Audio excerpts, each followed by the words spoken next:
In her memoir, published just days before her death last week, the late actress Cicely Tyson wrote, "I want to feel as if I embodied our humanity so fully that it made us laugh and weep, that it reminded us of our shared frailties." As an artist, Cicely Tyson understood it is just those shared frailties that are the universal story of humanity. And it is those frailties that are the common denominator that connect us all. And just as she connected those dots in her craft, we in public health connect our work to overcoming the frailties of the human condition. Good afternoon. I'm Michelle Williams, and I'm Dean of the Faculty here at the Harvard T.H. Chan School of Public Health. And it is my great pleasure to welcome you to our new event series entitled Public Health Storytellers, Powerful Narratives for a Healthier World, presented today in collaboration with the Nieman Foundation for Journalism and the Harvard Chan School's Office of Diversity and Inclusion. As public health scholars and practitioners, we learn early on that we need the power of storytelling to convey the importance of our work. Over the next 6 months, we will engage with journalists, novelists, poets, and other storytellers who show us that public health is deeply rooted in our common narrative. Caste, The Origins of Our Discontent, is a book for all of humanity. Isabel Wilkerson's words make us bear witness to the tragedies, often hideous tragedies, that have led to the most painful of human conditions. In a world without caste, she writes, we would all be invested in the well-being of others in our species, if only for our own survival, and recognize that we are in need of one another more than we have been led to believe. Isabel's writings evoke dreams of a world where we'd all look to protect and uplift the frailest among us. That's the very mission of public health itself. And so with that, and with the fact that we are beginning the Black History Month of 2021, we celebrate Isabel Wilkerson and her monumental achievement. I'd like to now welcome and thank my colleague Anne-Marie Lipinski, curator of the Nieman Foundation for Journalism. Anne-Marie, over to you. Thank you, Dean Williams. I'm so honored to collaborate with you on the launch of this important initiative. It's fitting that Isabel Wilkerson is the inaugural speaker in a series that will explore the range of storytelling from journalism to poetry. Yes, her work is deeply reported, a discipline built up in newsrooms from Howard University's college newspaper, where she was editor-in-chief, to the New York Times, where she won a Pulitzer Prize for feature writing. But her work is also distinguished by a lyrical strength that transforms it from mere news into something with the lasting power of literature.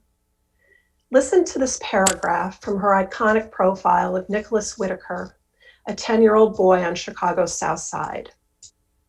He stays up late and goes to school tired. He brings home mostly mediocre grades, but if the report card is bad, he gets a beating. He is all boy, squirming in lines, sliding down banisters, shirt tail out, shoes untied, dreaming of becoming a fireman so he can save people. But his walk is the stiff slog of a worried father behind on the rent. Or this from her book, The Warmth of Other Suns, the epic story of America's Great Migration, reconstructing the moment in 1937 when one of her central characters first alights in Chicago. The leaves were the color of sweet potatoes and of the summer sun when it sets. They had begun to fall from the branches and settle in piles at the roots of the elm trees. The leaves had begun to fall when Ida Mae and George walked into the cold light of morning for the very first time in the North. What did it look like at that time, Chicago? I asked her, half a life later. It looked like heaven to me then, she said. Today, Isabel will be talking about caste, a book that challenges the very construct of race and in which she conjures an artful and haunting metaphor to advance her case. As we go about our daily lives, she writes, caste is the wordless usher in a darkened theater, flashlight cast down in the aisles, guiding us to our assigned seats. At a time when so many journalists, like scientists, are publicly reviled by political leaders both here and abroad, it is especially encouraging to see the Chan School explore storytelling as a fundamental component of public health, and to open with Isabel Wilkerson in a book, one critic observed, that changes the weather inside a reader. I'm so happy to welcome Isabel, and in doing so, to thank her for her work. I now turn to CNN anchor Don Lemon, who will host this afternoon's conversation. Thank you so much, Anne-Marie. Thank you, Dean Williams, and thank you to the Harvard T.H. Chan School of Public Health and the Nieman Foundation. I am Don Lemon. I'm the anchor of CNN Tonight with Don Lemon, of course. You have to have that in there. And it is really, I'm so happy to do this. This is a reunion for me because I think the world of this next, how do I say it? I would say a legend. She probably would not say that among writers. It's my pleasure to be joined by fellow journalist Isabel Wilkerson, the author of a towering work that has become a cultural phenomenon. I could not be happier for her. We're talking about Caste, the origins of our discontent. But before we start, for all of you who are watching, I want to invite you to please submit your questions. You can do it via Facebook at facebook.com/Harvard Public Health. Facebook.com/Harvard Public Health. So please, on this very cold, wintry, nor'easter day in the Northeast, welcome Isabel to the T.H. Chan School of Public Health. Isabel. Hey, how are you? I'm doing well. How you doing? Care to talk? You care to say anything? Any remarks that you'd like to share, or you want us to just move on? I'd say let's just dive in. Good to see you again. It's good to see you again, and again, it's really great to have you here. So let's get right into this. Isabel, before we get into the book, first tell me, when you watched the inauguration of Joe Biden, and then you had Kamala Harris as well a few weeks ago, what was going through your mind? What were your thoughts? Well, I mean, I think that everybody's still numb, from all that we've been through in the last year, the last few months, now the last month itself. And I look upon that day as one of hope, but also just, the reality of what we are facing. I mean, what we saw on January 6th was a culmination of forces that have been building for a very long time. I mean, we could say generations and centuries, in fact.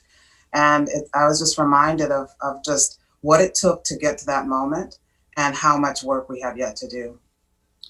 Do you, it was interesting to me watching, do you think that, we had just before the inauguration at that very Capitol, we had that terrible insurrection. How much of that do you believe do you think it had anything to do with the election of the first woman of color as vice president of the United States? I look at it holistically, and I look at it as, multi-factored. I mean, there's so many things that are at work here. And I believe that this is going back. I mean, really, it goes back to Reconstruction. It goes back to the missed opportunity to build a true multiracial coalition, a true multiracial democracy. The fact that we had a mere decade afterward to try to rebuild after that. The fact that at the end of the Civil War, no one was held to account for the rupture of secession and Civil War. No one was held to account for that. In fact, monuments were built to these men, and so there was this rush to heal, a rush to move past it and to say, let's unite, North and South, and get on with it. And so the major work that needed to be done did not get done. And we saw that there was backlash to that, short window of progress that was made on behalf of people who've been held down in a fixed place in enslavement for 246 years. So what is it? And so what I'm saying, what I'm saying is that it goes back further, so much farther, that any show of progress by people who've been held in a fixed place at the very bottom of the hierarchy since the time it was founded, any show of progress is seen as a direct challenge, a direct threat to those who perceive themselves as having a birthright for being dominant in the society. And so I think any show of that, and of course, the rise of a vice president of both Indian and of Black descent would be an additional factor. But we could see that much of the focus was on the general idea that the entire election, from their perspective, was seen as illegitimate, that the outcome was rejected primarily because the votes of people that were not respected, not viewed as truly American, not viewed as representing what America's supposed to be. Large majority populations. Exactly. Their votes were those were the votes that were being challenged. Yeah. And so that means we have a long way to go. Well, I mean, when I so rudely interrupted you, I was going to say so that you think there's a straight line, but then you already explained it, so I didn't need you to explain it any further. And there is a direct line, and you're right about Reconstruction. We've had this conversation. We talked about that before. So let's talk about, if you will, unless you have other things that you want to say on that subject. Can we talk about Black excellence, and that is and youth excellence as well, and that's Amanda Gorman. Oh my goodness. Amanda Gorman is, I know I felt chills while listening to her. And I don't know if I would describe it as chills. It's just that I couldn't take usually I would be at the inauguration, right? But because of COVID, obviously, and it was mostly virtual, we were all just in our regular places of work, reporting from a distance, but I couldn't take my eyes off of her. And I know I felt chills while listening to her inaugural poet. And the beautiful piece is called The Hill We Climb. Specifically, when she spoke of a nation, and then it's a quote, not broken, but unfinished. Do you feel a renewed sense of hope at that moment? Did you? Oh, absolutely. I mean, the hopefulness primarily because she says she's going to be running for president in 2036. So, and I think already she's, truly showing she's qualified to be running at that time. No, I mean, I'm hopeful because the generations to come are seeing history play out before our eyes. They are seeing this. This is something that is indelible, that will shape how they move forward. And with the hope that there can be the chance for a true multiracial democracy finally in this country. Mm-hmm. So I want to, so maybe you can help me, and maybe I'm wrong, but maybe I have a legitimate reason for feeling this. I thought that she was fantastic and she deserves every accolade, and I hope she does run for president in 2037 or 2034. What did she say? 36. Yeah. So, okay. So here's the thing. I thought that she was, this isn't about her, but I thought that it was weird, some people's reaction to her, because I think that she's one example, and a very fantastic example, of excellence among youth, among especially young women of color that just don't have the opportunity. And if they had the opportunity to be put in a position like an Amanda Gorman, that we would see more of that example, and she wouldn't be such an oddity. I was just sort of taken aback a bit by people treating her as an oddity, like, "Ooh, wow, look at her." And I went to this all Black Catholic school growing up, and there were a lot of really smart, great kids there, but people just don't get to see them on a daily basis. I couldn't agree with you more. I mean, that actually is one of the driving forces of all of my work. I mean, one of the reasons I wrote about the Great Migration was merely because it gave us a window onto, first of all, a major point of our history. Remember, this is the first day of Black History Month, And I must say that Black history is American history, and American history is Black history. And so one major part of Black history is this mass exodus for freedom that occurred throughout much of the 20th century.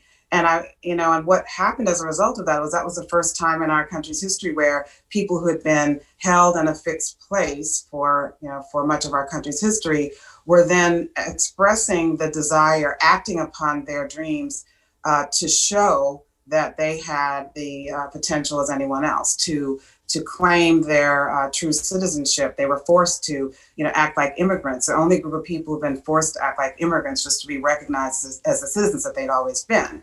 And so what that did was it allowed us to be able to see what was possible.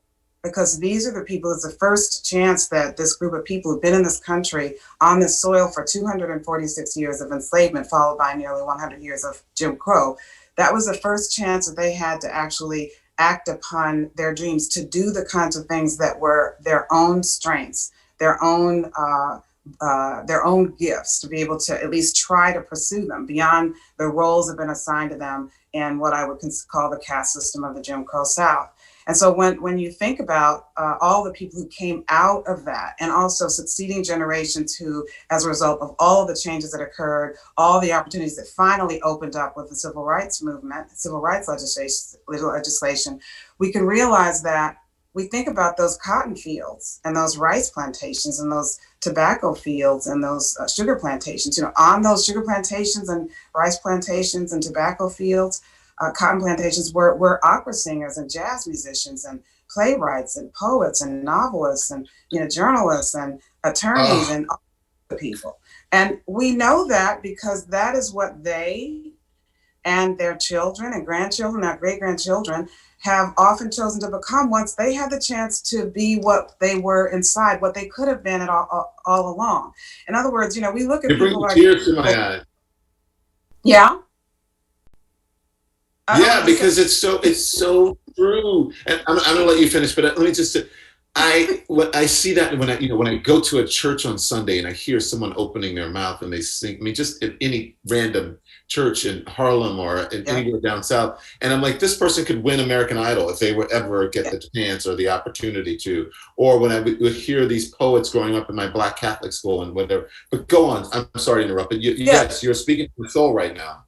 Yeah, and so the point of this is that people did not get a chance to be who they could have been for generations. Think about how long slavery lasted. Because we don't know our country's history, we speak of slavery, as many people speak of slavery, as a sad, dark chapter in American history, when in fact it was the country. It was the economic, political, and social foundation of the country for longer than it was not.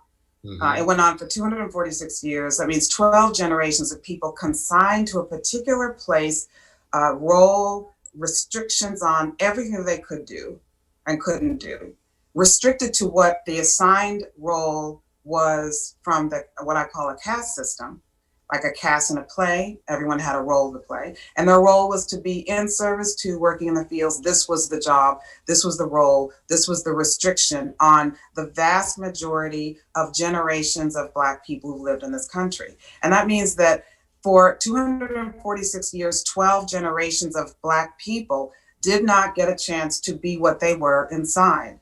And that means that was followed by another 5 generations of Jim Crow, which meant that the vast majority of people who have been Black on this soil did not get a chance to be who they truly could have been.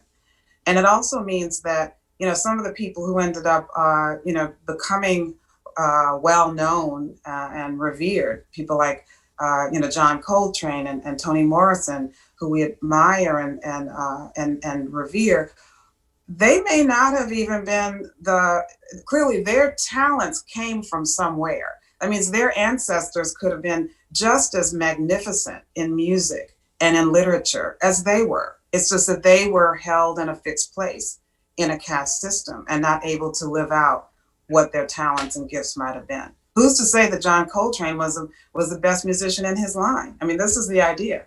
The idea of all of the misspent talent, all the wasted genius and brilliance that can never be recovered, and that may be also laying waste even now. How many brilliant, amazing people are there who are not living up to their potential because they are in circumstances that restrict them, segregate them, consign them to lower performing schools, to food deserts in their communities, in all kinds of ways, people being held back. So, I mean, one of the goals of this work is to remind ourselves of what we as a species are losing when we are not making the most of all of the members of our species. And when you think about, Isabel, the number of people who, when they were out in the cotton fields or whatever they were doing during slavery, and they figured out a way to make the best of it and to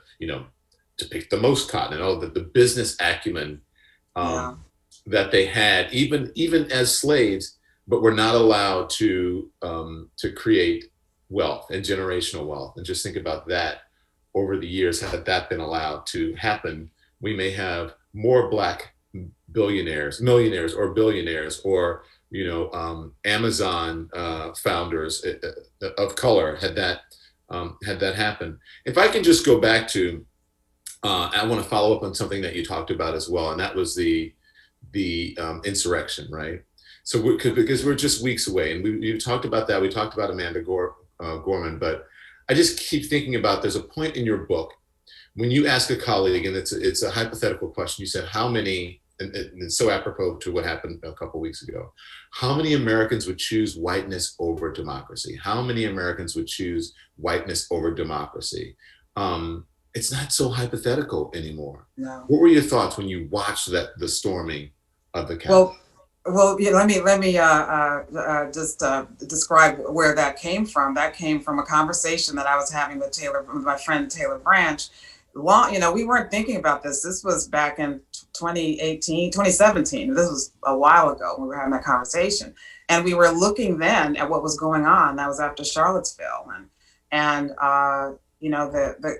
he raised the question after I said, look at where we are. Look at what has happened. We are going backward in time. Right. And he said at one point after, we've gone over so many things, and he said, how many people would choose whiteness over democracy? And at that moment, we let that hang in the air because, we had an inkling, but now we have seen for ourselves, the country has seen, the world has seen how far people are willing to go. Scaling the walls of the United States Capitol, the citadel of democracy, in order to thwart democracy, going so far as to attack officers and to rampage through Statuary Hall and the Rotunda, going so far as to carry a Confederate flag into the United States Capitol, mainly meaning that there was a rioter who delivered the Confederate flag farther than Robert E. Lee himself. Right. So we have seen this. We have seen this for all of the world to see. It is incontrovertible. What this is about.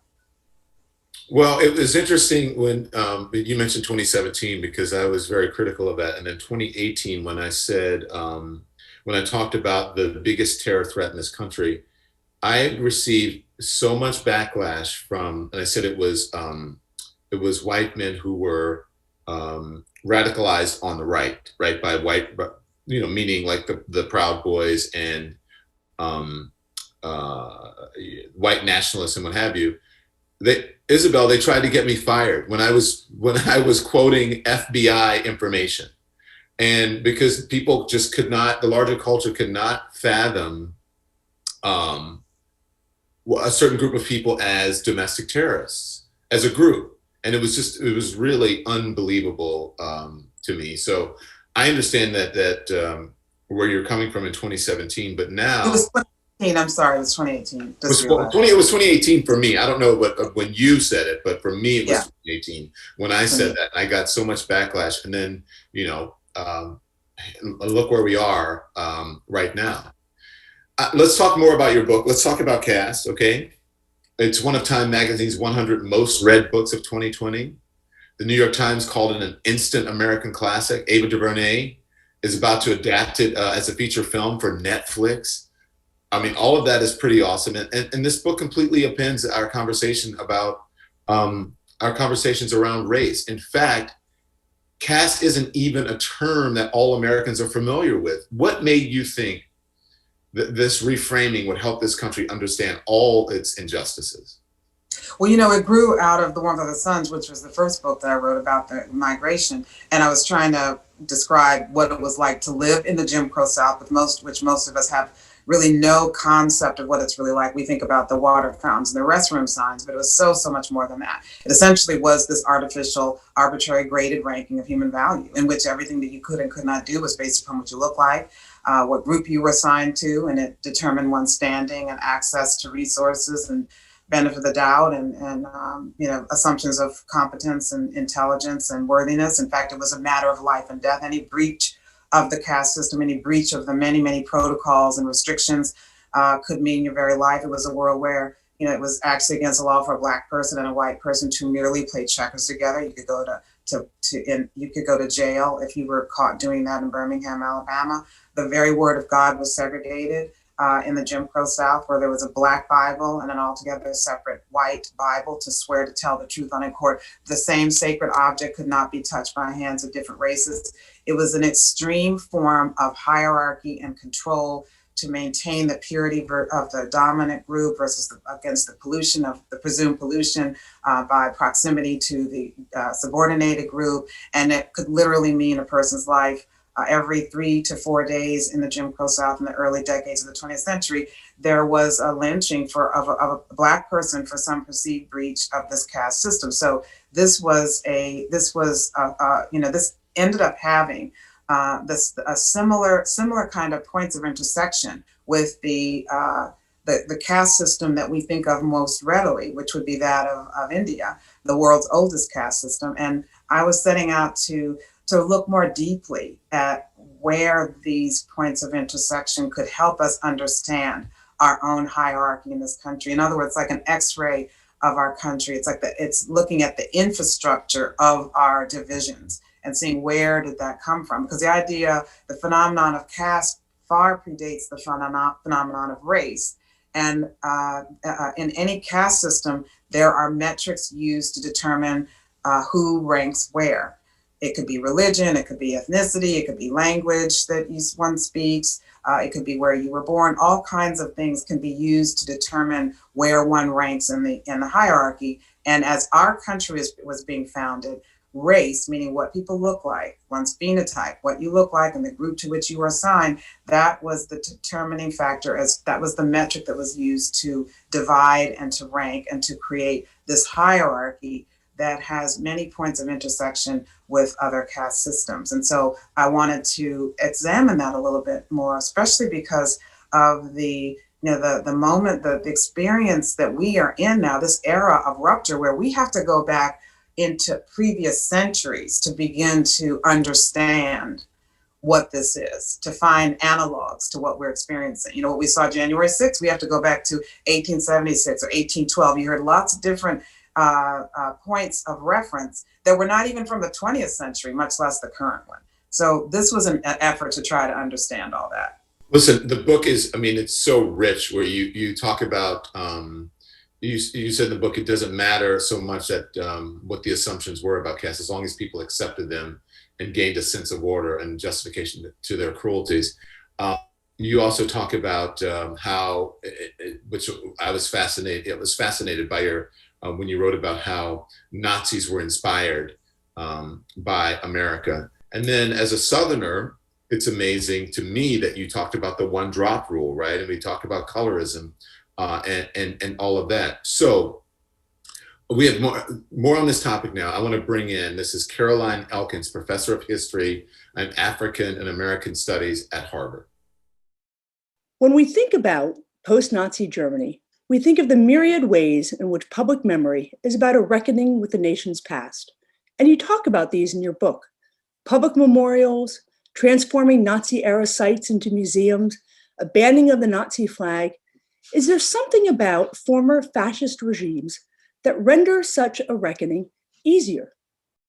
That is a fascinating question. I think that sadly, for people who happen to be born to a placement in the society that gives them the luxury, the latitude of not having to really think about on a daily basis, living with the meaning of disparity and inequality and inequities, then sometimes there needs to be something more direct, something more clearly defined and incontrovertible to wake people up. And I think that we've had so much that we've seen in the last year, from the virus itself, the coronavirus itself, to what we all saw. We saw a man killed before our very eyes, George Floyd, and we saw that.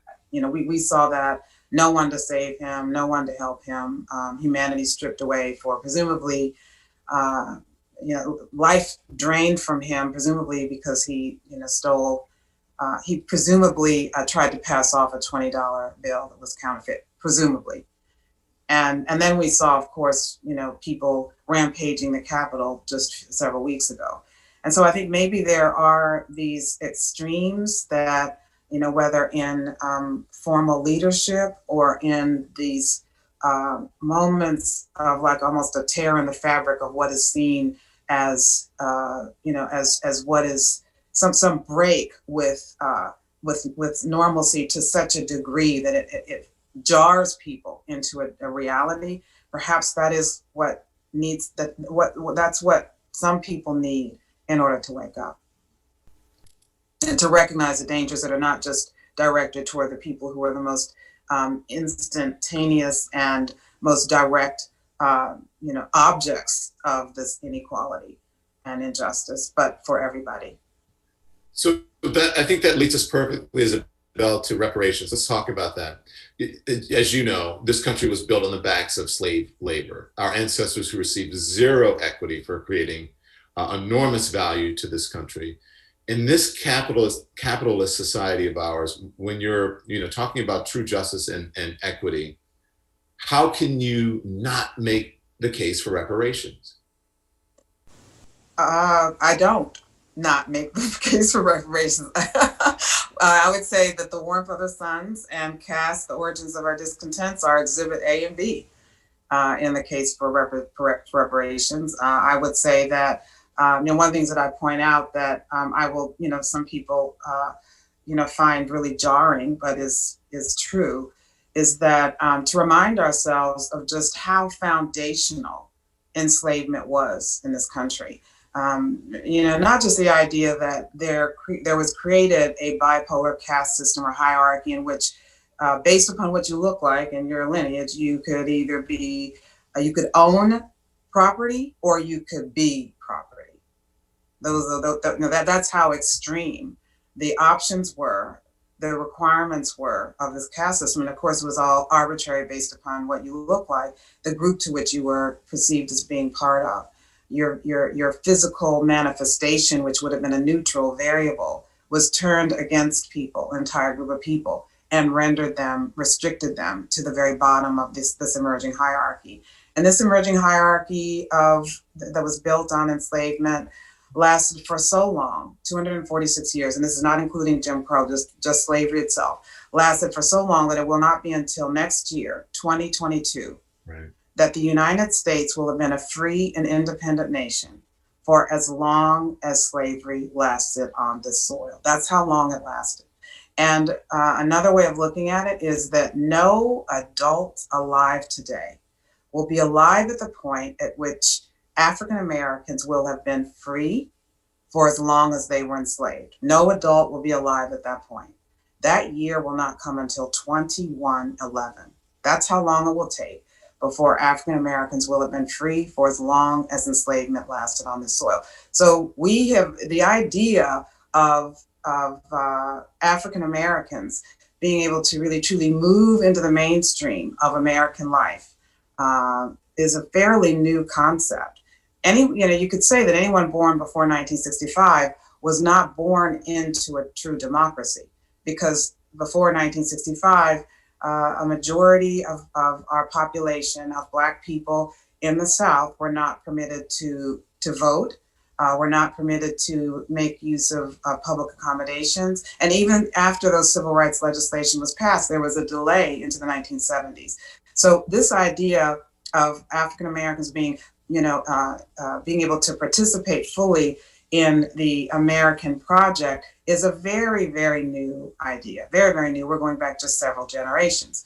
And before that, of course, African Americans were formally, by statute, law, and policy, excluded from economic life in this country beyond just enslavement and Jim Crow. But if they managed to save up anything to get a house, they then were restricted by redlining, in which state-backed, government-backed mortgages were not available to them, not available to anyone who was Black, not available to anyone who was trying to buy a home in a neighborhood that had Black people in it. So if you couldn't buy a home in a neighborhood that had Black people in it, then that means that Black people themselves clearly were not permitted to participate in the most basic, benefit to any family that's trying to get established, which is the American dream of owning a home. That was formally restricted from African Americans. In addition to the fact that Social Security, that we take for granted as well, was created with an idea, with an exception that specifically excluded Black people. The majority of Black people who would have, at the time that Social Security was being created, would have been working in domestic work or in agricultural work. That was the majority. And because the majority were living in the South, the majority were doing that kind of work. And Social Security specifically excluded people doing that kind of work. That means that Black people, the vast majority of Black people who lived in this country for as long as African Americans have been on this soil, the vast majority of Black people have been excluded from participation in the country that they helped to build. And amazing, but yet true. I want to introduce Harvard Chan Professor David Williams. David Williams' work Isabel brings into her book to talk. Let's talk about unconscious bias. David, welcome, and could you first define for us what unconscious bias looks like in our modern caste system, please? Sure. Unconscious bias, the evidence is overwhelming, exists within our society today. It's not about bad people, it's not about mean people, but what the evidence tells us is that every society, every culture has in-groups and out-groups, and we're talking about caste as one class of people that are disparaged and that are looked down upon. And we have developed assumptions and stereotypes and beliefs about them that are deeply embedded in our subconscious as a result of being raised in this specific society. And what the science tells us is that when we meet someone for whom we have deeply embedded negative stereotypes, without our conscious awareness, we will discriminate against that person. We will treat them differently. And oftentimes there is very conscious and deliberate discrimination, and we need to acknowledge that. There is explicit bias, but implicit bias refers to one subtype where we are doing it without our conscious awareness, without any intent on our part. And what the science indicates is that this implicit bias shapes interactions, shapes access to resources in so many social institutions. I served on the Unequal Treatment Report Committee by the National Academy of Medicine, published in 2003, that documented across virtually every medical intervention in the United States, African Americans and other people of color receive poorer quality care than whites do. It's pervasive across every area of medicine. And we can't sit here and say, well, most healthcare providers in the United States wake up every morning to treat their Black patients badly. I don't think that is true, but they are a product of this larger society And these deeply embedded assumptions and stereotypes shape their interactions, shape the quality of communication they have, but also shape even the access to medical resources that they can dispense. David, in her book, Isabel asks what kind of person, you said this wasn't a bad person, right? But she asks what kind of person is likely to carry this kind of unconscious bias? And your response is, this is a wonderful person. You've got to talk to us more about that, please. It's a good question. What the research on unconscious bias says, that most Americans have an anti-Black bias. At least 70% of all groups studied in the United States, all occupational groups, the police, the physicians, teachers, persons of different racial ethnic groups, at least 70%. The only exception is among Black people. And even here, it's about 30%. So about 1 in 3 Black people have negative implicit biases about other Black people. Why? Because they are products of the same society. They've drank the same Kool-Aid. It's been exposed to, and there hasn't been, countervailing forces. And so you can still, it's not so much about the color of your skin.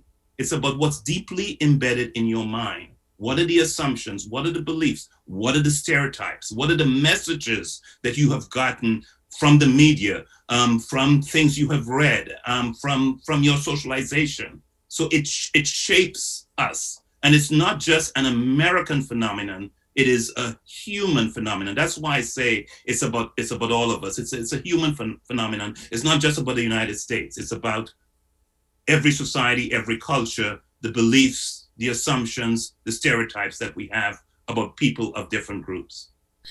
Isabel, I see you nodding your head, and I think you gave a good example. So I want to move on because we have someone very important I want to bring in. Okay, is that fine with you? Yeah. Yeah, okay. So we have a question now from the renowned Harvard scholar, Henry Louis Gates. Hey, Isabel, welcome to Harvard, even virtually. Sorry we can't be here together, but I look forward to seeing you again. Here's my question. In your brilliant book, you write persuasively of the pernicious, indeed diabolical nature of the largely unwritten caste system in our history that persisted even after the end of de jure segregation in the 1960s. I'm curious how you think about culture, high culture, low culture, in-between culture, as a force for propagating this system, but also resisting or challenging this system. Wow, I so wish that we could be in person on so many levels. I would say that, that sadly, sometimes culture has been one of the great engines, a great teacher about who is positioned where in our society. I mean, it is what has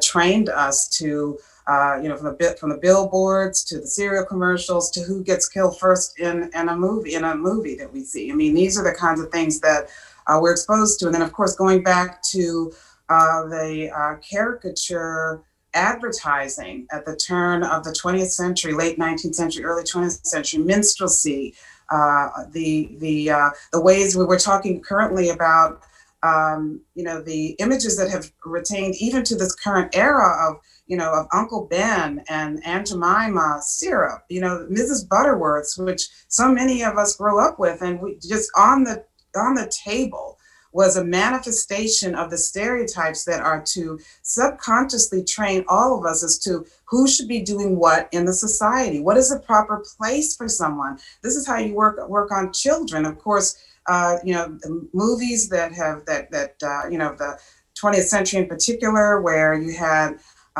so many women, Louise Beavers and others who were restricted in what they could do, and were told to learn and to speak lines that were stereotypical of slaves or of domestics, when they themselves, interestingly, might have been raised far from the slave states and actually had an education, but they were told to do that. They were told to present themselves in stereotypical ways so as to affirm and to reinforce, ultimately justify the inequities, the violence that has been used to keep people in a fixed place in our society. So that actually is, in some ways you might say that these are the first teachers for so many people in our country. And the goal would be to awaken to this and to be able to find a way to harness the power of these images for a more equitable world. Isabel, let's talk about Bridgerton. It's now Netflix's biggest streaming service ever, right? Series, excuse me, ever. What do you think of this series? I mean, the use of racial equality in the early 1800s as a storytelling device. What do you think? Okay, so I have to say that because of what I'm in an active book tour, and because of that, I may be the only person on the planet who hasn't seen it yet. So let me just say. No. I joined the club. But I've read enough about it, and I see enough of it because I'm on Netflix. I've been on a lot, but it's amazing that it's just there's like this integration of Black people and white people that, in the early 1800s. But it was just interesting to me. I'm not sure if it was actually like that. I don't think it was, but go on. Yeah, well, I like the idea. I mean, that is what I'm saying about, pressing against the boundaries of the assumptions about who can be doing what and who should be where in a society. And I like to emphasize how caste is maybe perhaps better understood if you think about the word without the E. Caste is that the apparatus that's added to, clamped onto an arm to keep the bones in place, caste. The idea of keeping people in a fixed place. When you think about a play in which, there's the stage and there's someone stage right, stage left, in the foreground and the background. And if you make any adjustments, move anybody around, you take someone from the chorus and put them in the front, then there is an adjustment and there may be resistance and backlash to moving someone who had not been there all along. It could be that everyone knows their lines, and then when someone speaks out of their lines, then everyone might even join and say, wait a minute, that person is not supposed to say that. That's in some ways a way of understanding how these fixed assumptions about who should be doing what in the society, it's a reminder of how enduring they are, and that's why it will take a tremendous amount of work, in my view, and I'd be anxious to hear about Professor Williams' view on this too, about what it will take to counteract generations upon generations, if not centuries, of reinforcement of this hierarchy that we've all been born to, didn't create, but we've inherited. And the idea of this, casting in this series that forces us to see the potential of people who look in any particular way being in positions that we have not been trained to see them in, is one step toward understanding. And it's not insignificant. It's absolutely significant because it is through these images that we get trained about who belongs where in the first place. Let's go to a question from Tomiko Brown-Nagin, Dean of the Radcliffe Institute for Advanced Study. Education reform has been a key pathway to ameliorate inequality along lines of race, gender, and class. I invite you to address whether viewing inequity through your preferred lens, caste, makes positive change through education more or less likely, and if so, how and why. Thank you. Wow, this is an all-star team of people asking questions. Wow, I'm honored and humbled by that. I would say when it comes, first of all, caste is a framework for better understanding. A hierarchy is there whether we want to recognize it or not. Whatever we want to call it, the hierarchy is there. And this is allowing us to be able to see the points of intersection with other hierarchies. And in this book, I identify 8 different pillars that are existing in the 2 other systems that I looked at and in ours. They are there. These are the facts. Whatever we want to call it, these are the facts. This does not, however, suggest that, the idea of race and racism are not, factors and have been made to be real in our society. It's merely to say that this is another way of being able to look beneath what we are accustomed to seeing, and to recognize that this is a metric that is like any other metric that could be used. In India, for example, there's the ranking of the dominant group, and the subordinated groups, but they actually have names. They could be Brahmin and Kshatriya at the very bottom, Dalit. So they have names just as we in this country have names. We have African Americans or Blacks, we have whites, we have different names, and so these are all.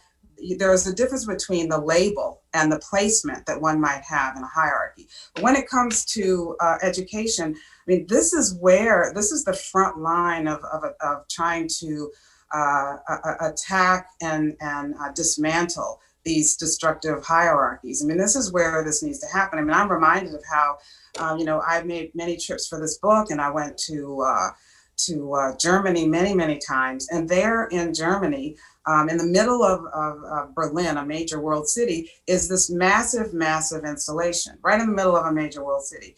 And it takes up several football fields. And what it is a massive structure that is a memorial to those who perished in the Holocaust. Right. And it is, you cannot miss it. It's built so that you cannot miss it. But one thing that's distinctive about it is that there's no signage. There's no big sign that says this is what it is. There are not these different panels of explanation of what it is. It's not necessary because people learn the history. People are educated about the history from the very youngest age, where they can begin to understand what happened during World War II and what happened during the Third Reich. That means that everyone there may disagree on many things, but one thing they don't disagree on is there's this recognition of what happened. There's a recognition of what the history is. And we have a long way to go to get on the same page. In this country, when you think about how there are monuments and memorials that honor only those who suffered at the hands of that terror. There are no monuments to the people who were the architects and oppressors of that terror. There are none. And what there is in terms of what they did to retain, preserve the buildings of such terror was they've converted them into places of learning. They've converted them, the Wannsee Conference and the places where they had their various departments, the Third Reich. They have all been converted into museums and places of learning so that people will never, ever, ever forget. Whereas here we saw a Confederate flag that was brought into the citadel of democracy itself, just within weeks. This is our current reality in this country. We are not on the same page about basic facts in our country's history. And until we can get on the same page, we will not be able to really move forward to recognize what needs to be done to deal with these systemic challenges. And that's where education comes in. There are many things. Every system within our culture demands attention and an overhaul, in my view. But education might be seen as one of the first places, because that is where people learn not only the history, but also one's connection to the society itself. Well, I'm glad you mentioned that, because I want to bring in Professor Williams. You want to respond to that? So speaking of education. Yes, education is powerful. One of the important things that I would say about the implicit bias I talked about earlier is all of these assumptions are not just in the minds of individuals. They have been baked into our culture. They shape our institutions. They shape how our institutions function. So for example, if you look at national data for the United States, Black boys especially are much likely to be suspended and expelled from preschool. Right. And research indicates that teachers, if you give them a video of Black and white kids playing and tell them, look to see if there might be problems, what the teachers do is they focus on the Black boys, their eyes locked. They use eye tracking technology to see who would the teachers look at, and they zero in on the Black boys. And that is just an example of how all of these assumptions are baked into the way our institutions even function and relate to Black people in this country. Amazing. Every time I read that, a study like that, it floors me. And it's Black boys, but it's also, I mean, it's Black girls too, but Black boys even more so. They're deemed as bigger and more aggressive and sexualized and whatever. And I even I have a book coming out where I write about how they closed the pools, back, during Jim Crow, because they thought that these boys they didn't want white girls with these boys, with Black boys at pools, right? Because they thought that, they may be attracted to them, or they saw them as more sexual and as more of a threat.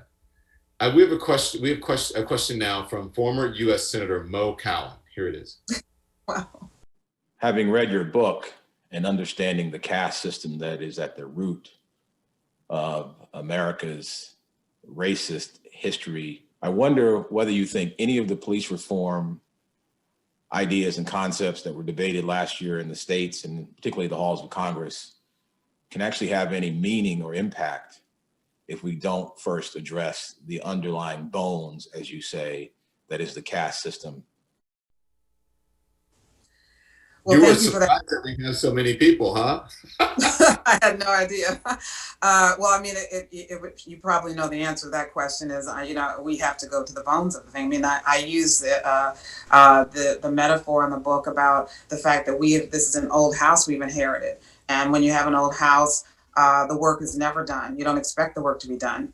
And you have to go into that basement. You may not want to go in the basement after a rain, but you don't go in the basement at your own peril. And you must look at the foundation. That is the basis for the building being able to continue to stand. And when it is not functioning properly, then that means you do need to look at that foundation. I mean, we have seen in the recent weeks the search for those people who participated in the January 6th insurrection. And we are discovering, the reports are coming that there are people who were from law enforcement who were participating in that. And that means that there needs to be some deep, deep work in addressing how that is even possible, It goes beyond and I'm not an expert on police reform, so I want to say that, but just that fact is proof that it goes far beyond a single thing that someone might seek to do. It goes far deeper than that, and I think our country deserves a very close look to make this as functioning as it can be for every citizen in our country. The truth is that hate has driven so much of world history. Yet we talk about, radical empathy as a means to overcome caste, Isabel. But I'm going to be blunt. Do you think white Americans are capable of radical empathy? I mean, that's the way you put that. First of all, let me say that that is in the epilogue of the book, which is quite substantial and says right off the bat that this is systemic at every level of our country's framework. I mean, this is the infrastructure of our divisions. This is the architecture that we are dealing with. An architecture that we must remind ourselves, we looked at this past election and the election of 2000, for example, that the electoral college that many people are now recognizing the power of is a product of the effort to control and actually to privilege, I should say, those who had slaves. It was to privilege the slave states so that they would not be outvoted by the states that did not have slaves. And so that is how we got one of the foundational mechanisms in our country that is now showing itself to be problematic as we try to create what Amanda Gorman described as an unfinished democracy. This is how far back it goes. So this is baked into, as Professor Williams said, this is baked into the foundation of our country. James Madison is the one who was advocating on behalf of some type of representational electoral college. because he did not want his state, his slave state of Virginia, to be disadvantaged. And we're still living with the after effects of a policy created during enslavement. That's how central and foundational it is to us. It's not ancient history. It's not a sad, brief chapter in our country's history. It is the country, and it is what we are dealing with even now. And so I say that, that it requires systemic, I say that, just one for the record, I say it requires systemic overhaul in order to dismantle caste. But in the meantime, there are things that individuals can do. There are things that individuals can do that, speaking to Professor Williams' point, can help in some ways actually save lives. Individuals can do things to save lives. You look at what happened to George Floyd. He was completely dehumanized. There was no one there to help him. There was no empathy shown toward him, except for the girl who was horrifyingly taking the video, and thank goodness she did, but she was left helpless. Where was the empathy for this man? Where's the empathy for the people all of the people we've seen, Tamir Rice and Eric Garner, so many videos we've seen. People are often saying, we had to do this because we feared for our lives. And perhaps that is, I do not want to second guess a person's, what they're actually feeling. But once the individual is no longer a threat, they're on the ground, they are, incapacitated, if not unconscious. Where is the basic empathy to help to revive that person when they're no longer a threat? We do not see that in the videos. We don't, that's why the people they don't survive them, in part because there's no effort to help them. And so this is not to say radical empathy is the answer in any way, shape, or form. It is to say that it's something that individuals can use right now to help save lives. In the most dramatic cases such as that, but then also getting back to public health is what we're speaking about here.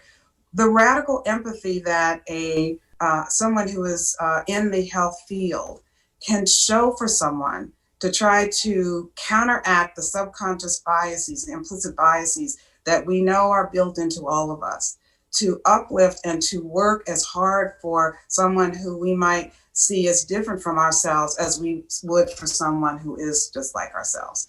In other words, these are matters of life and death. These are examples of how people's experiences as they go through their day can be improved by individuals who can somehow access the common humanity in all of us. Yeah, it's just that they, again, as I said, they don't see them as human, which is, really at the base of all of it. Finally, though, before we run out of time, I have a question for you, and it's from, you're going to love this, former Massachusetts Governor Deval Patrick. Isabel, thank you for such an incredible, enlightening, and insightful book, and you brilliantly diagnosed the source and the continuing challenge of the problem of caste. My question for you is, where do we go from here? Knowing what we know, how do we fix it? Wow. When I wrote this, I specifically said that I am coming in as the building inspector of this old house that we call our country.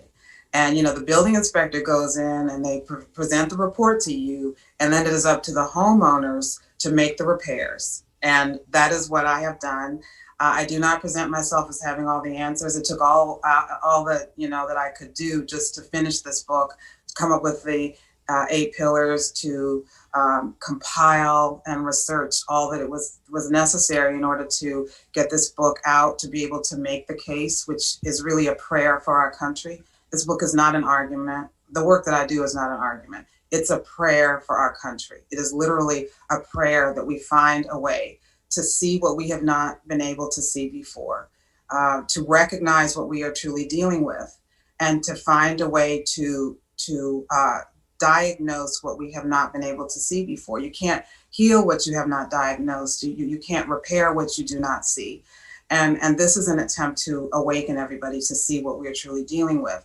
And I leave it up to the people in these respective systems, these respective fields of endeavor that are so clearly in need of repair, if not overhaul, to see what needs to be done, because they're the experts in it. In the meantime, I do hope that we do have a reckoning in the form of a true Truth and Reconciliation Commission, not the ones that that go over the, just having people recount their wounds and then go home, but to really confront what we have inherited as a country, and to be able to make the repairs or the overhauls that are necessary for this structure that we call America, to be stronger and to prevail and to be around in the way that it needs to, not just for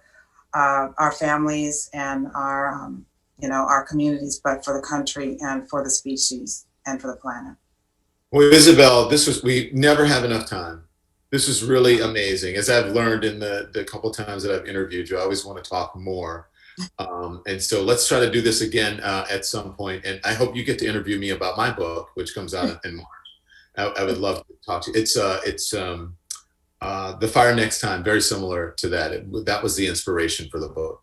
But Isabel, I want to thank you. Thank you so much. I want to thank Dean Williams from the Harvard Chan School, Anne-Marie Lipinski of the Nieman Foundation, and our guest Isabel Wilkerson and David Williams. David, thank you so much. You guys stay dry today and warm, and don't get stuck in the snow.